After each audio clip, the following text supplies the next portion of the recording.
Hello everyone, I hope you all well, and today I am going to discuss your new topic, that is beta oxidation of saturated fatty acids. आइए देखते हैं इसमें क्या होता है। इसकी definition देखते हैं। बीटा ऑक्सीडेशन में be defined as the oxidation of fatty acid on the beta carbon atom. जो बीटा ऑक्सीडेशन होता है इसको कैसे डिफाइन किया जाता है, जब fatty acid on the beta carbon atom, जब फैटी एसिड्स जो बीटा कार्बन एटम पे अटैच होती हैं उनका ऑक्सीडेशन हो जाता है, that is called beta oxidation of saturated fatty acids. This result in the sequential removal of two carbon fragment acetyl coenzyme. ये जो होता है ये सीक्वेंशियल रिमूवल होता है 2 कार्बन फ्रेगमेंट एसिटाइल कोएंजाइम का। इसकी स्टेजेस इन टिश्यूज़ क्या होते हैं, 3 स्टेजेस होते हैं। Activation of fatty acid in cytosol, activation होता है फैटी एसिड का जो कि साइटोसोल में होता है। Transport of fatty acid into mitochondria, mitochondria में फैटी एसिड का ट्रांसपोर्ट होता है। Beta oxidation proper in mitochondrial matrix, beta oxidation जो होता है वो माइटोकॉन्ड्रियल मैट्रिक्स में प्रॉपर वे में होता है। Fatty acids are oxidize by most of the tissue in the body. Brain, erythrocytes and adrenal medulla can not utilize fatty acid for energy requirement. देखिए जो ब्रेन होता है, इराइथ्रोसाइट्स होती हैं, एड्रिनल मेडुला होता है, वो फैटी एसिड्स को फर्दर एनर्जी रिक्वायरमेंट के रूप में यूटिलाइज नहीं कर पाता है। फैटी एसिड एक्टिवेशन क्या होता है, fatty acid activation taking place in cytoplasm. Fatty acid activation जो होता है वो मैंने बताया आपको कि साइटोप्लाज्म में एक्टिवेट होता है। Fatty acid are activated by acyl coenzyme by thiokinase और एसाइल कोएंजाइम सिंथेसिस। देखिए जो फैटी एसिड होता है वो किसकी हेल्प से एक्टिवेट होता है, by the help of thiokinase और एसाइल कोएंजाइम सिंथेटेज। ठीक है। The reaction occur in 2 step and require ATP, coenzyme A and magnesium. Fatty acid react with ATP to form acyl adenylate, which then combine with coenzyme A to produce acyl coenzyme.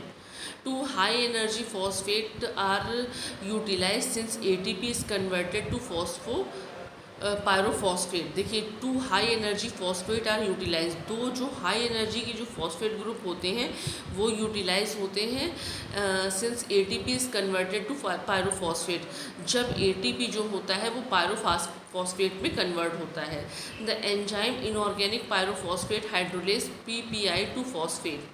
The immediate elimination of PPI makes this reaction totally irreversible. जो ये immediate elimination होता है PPI का, pyrophosphate का, वो totally irreversible होता है। Thiokinase क्या होता है, मैंने आपको बताया 3 different enzymes, 1 each for short chain, medium chain and long chain fatty acid. Thiokinase जो एंजाइम होता है वो फर्दर 3 चेन के लिए होता है, short chain, medium chain and long chain fatty acids. Small chain fatty acid may also be activated by thiophorase enzyme using succinyl coenzyme. Activation of fatty acid to acyl coenzyme में क्या होता है, fatty acid लेते हैं एक molecule, उसके बाद उसकी थायोकाइनेज से रिएक्शन कराते हैं, एटीपी से पायरोफॉस्फेट रिमूव होता है। ठीक है, 2 फॉस्फेट ग्रुप रिमूव होता है, इससे क्या होता है एसाइल एडिनाइलेट बनता है। ठीक है, उसके बाद क्या होता है, फिर फर्दर एसाइल कोएंजाइम का फॉर्मेशन होता है। Transport of acyl coenzyme into mitochondria, जो एसाइल कोएंजाइम है उसका माइटोकॉन्ड्रिया में ट्रांसपोर्ट होना। The inner mitochondrial membrane is impermeable to fatty acid. जो इनर मेम्ब्रेन होती है माइटोकॉन्ड्रिया की वो इम्परमिएबल होती है for fatty acids. A specialized carnitine carrier system operate to transport activated fatty acid from cytosol to mitochondria. Carnitine is a beta hydroxy gamma thimethyl aminobutyrate synthesized by lysine and methionine in liver and kidney. Stages क्या होती हैं, it occur in 4 stage, ये 4 stages में perform किया जाता है। Acyl group of acyl coenzyme is transferred to carnitine catalyzed by carnitine acyl transferase enzyme first present on the outer surface of inner mitochondrial membrane. The acyl carnitine is transported across the membrane to mitochondrial matrix by a specific carrier protein translocase. Carnitine acyl transferase CAT second convert acyl carnitine to acyl coenzyme. जो carnitine second होता है वो acyl coenzyme को acyl carnitine को acyl coenzyme में convert करता है। The carnitine release return to cytosol for reuses of translocase. Carnitine transport system क्या होता है, देखिए साइटोसोल में होगा और ये माइटोकॉन्ड्रियल मैट्रिक्स में होगा, इनर माइटोकॉन्ड्रियल मेम्ब्रेन होगा। एसाइल कोएंजाइम से कैट1 की हेल्प से कोएंजाइम बनेगा, ठीक है। कार्निटीन से एसाइल कार्निटीन का फॉर्मेशन होगा। बीटा ऑक्सीडेशन प्रॉपर क्या होगा, each cycle of beta oxidation liberating a 2 carbon unit acyl coenzyme occur in a sequence of 4 reactions. First one क्या होगी, oxidation, hydration, oxidation and cleavage. Oxidation में क्या होगा, acyl coenzyme undergoes dehydrogenation by an FAD dependent flavo enzyme acyl coenzyme dehydrogenase. A double bond is form between alpha and beta carbon that is 2 and 3 carbon. जो double bond होगा वो 2 और 3 carbon यानी कि alpha और beta carbon पे होगा, ठीक है। हाइड्रेशन में क्या होगा, enoyl coenzyme hydratase bring about the hydration of double bond to form beta hydroxy acetyl acyl coenzyme. Oxidation में क्या होगा, beta hydroxy acyl coenzyme dehydrogenase को लेंगे, कैटेलाइज होगा, सेकेंड ऑक्सीडेशन परफॉर्म होगा, जनरेट होगा NADH, ठीक है। The product form is beta keto acyl coenzyme. इससे जो प्रोडक्ट का फॉर्मेशन होगा that is beta keto acyl coenzyme. Cleavage में क्या होगा, द फाइनल रिएक्शन होगी in beta oxidation is the liberation of 2 carbon fragment acyl coenzyme from acyl coenzyme. इसमें 2 carbon fragments का लिबरेशन होगा, रिलीज होंगे एसाइल कोएंजाइम से acyl coenzyme. This occur by the thiolytic cleavage catalysed by beta keto acyl coenzyme thiolase और thiolase. The new acyl coenzyme containing 2 carbon less than original re-enter the beta oxidation cycle. The process continues till the fatty acid is completely oxidized. Oxidation of palmitoyl coenzyme क्या होगा, ये देखिए इसकी reaction दी हुई है, undergo 7 cycle of beta oxidation to yield 8 acetyl coenzyme. Acetyl coenzyme can enter citric acid cycle and get completely oxidise to CO2 and H2O। Regulation of beta oxidation क्या होगा, the availability of free fatty acid regulate the net utilisation through beta oxidation. The level of FFA is controlled by glucagon insulin ratio. Glucagon increase FFA level in insulin has the opposite effect. CAT1 is the regulator of entry of fatty acid into mitochondria.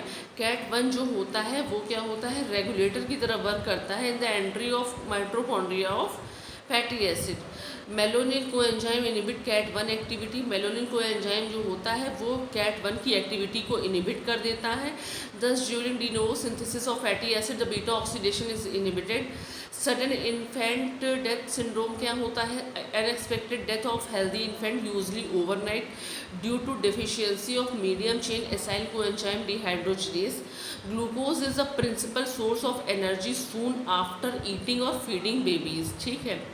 After a few hours, the glucose level and its utilization decrease and the rate of fatty acid oxidation must simultaneously increase to meet the energy needs.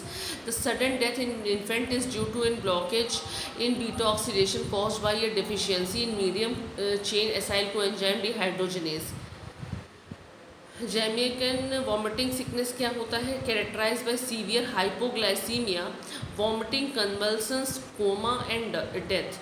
These are the characterization of this disease. It is caused by eating unripe ackee fruit contain an unusual toxic amino acid hypoglycine A.